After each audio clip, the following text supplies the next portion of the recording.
देखो, बहुत पुरानी कहावत है, सत्य की नैया हिलती है, डुलती है, डगमगाती है, पर डूबती नहीं है।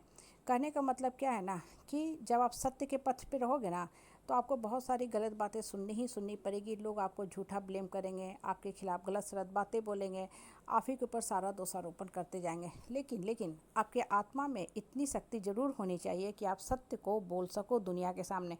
और जिसकी आत्मा में सत्य को बोलने की शक्ति होती है ना, वो एक्चुअल में सही होता है, तभी वो सत्य बोल रहा है।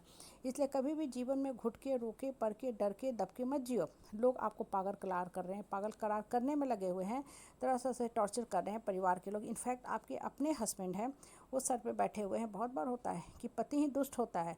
हाँ, आए दिन हम बहुत सारी घटनाएं सुनते रहते हैं, कहीं पत्नी पति को मार दी, कहीं पति पत्नी को मार दिया। ये सारी घटनाएं क्या बताती है? हृदय विहीनता को बताती है। मान लो कि पति ही है, कंटिन्यूस अपनी औरत को टॉर्चर कर रहा है, और पत्नी जो है अपने पति व्रता धर्म का निर्वाह करना चाहती है, पति को परमेश्वर मानती है, उसकी गलतियों को ढक रही है।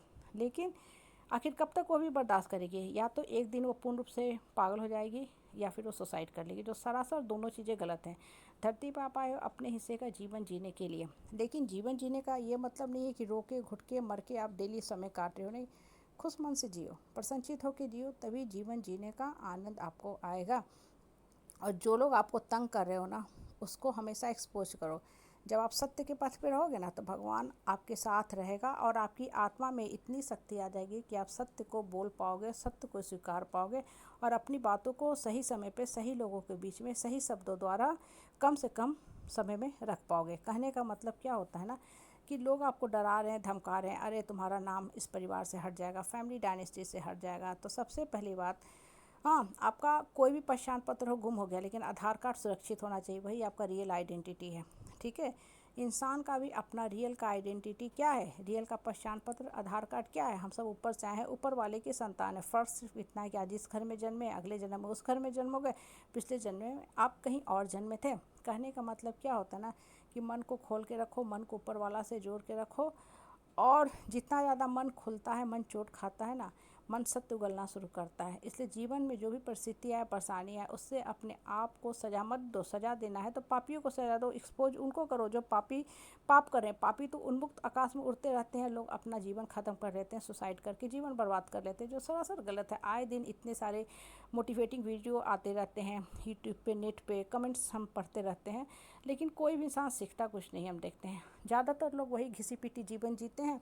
जब तक सुनते हैं वीडियो, उसका असर दिमाग पे रहता है, चूँकि वो तरोताज़ा रहता है। ऐसे जैसे समझो कि आप बॉडी के अंदर कोई डिओ लगाए है, परफ्यूम लगाए, इफ़ेक्ट आपके कपड़े पे 8-10 घंटा 12 घंटे तक रहती है, उसके बाद हाँ, इफ़ेक्ट ख़त्म हो जाता है। जीवन के साथ भी यही होता है। मोटिवेटिंग वीडियो सुन ले तो थोड़ा देर बड़ा अच्छा लगता है, फिर उसी फसाद में, लूप में आपका दिमाग फंसता जाता है। ये लोग ऐसा करें, नहीं करना चाहिए, अरे भाई ऐसा करे, उस किच किच से निकलो, उसका कुछ हल निकाल दो। आज के टाइम में एक्सपोज कर दो।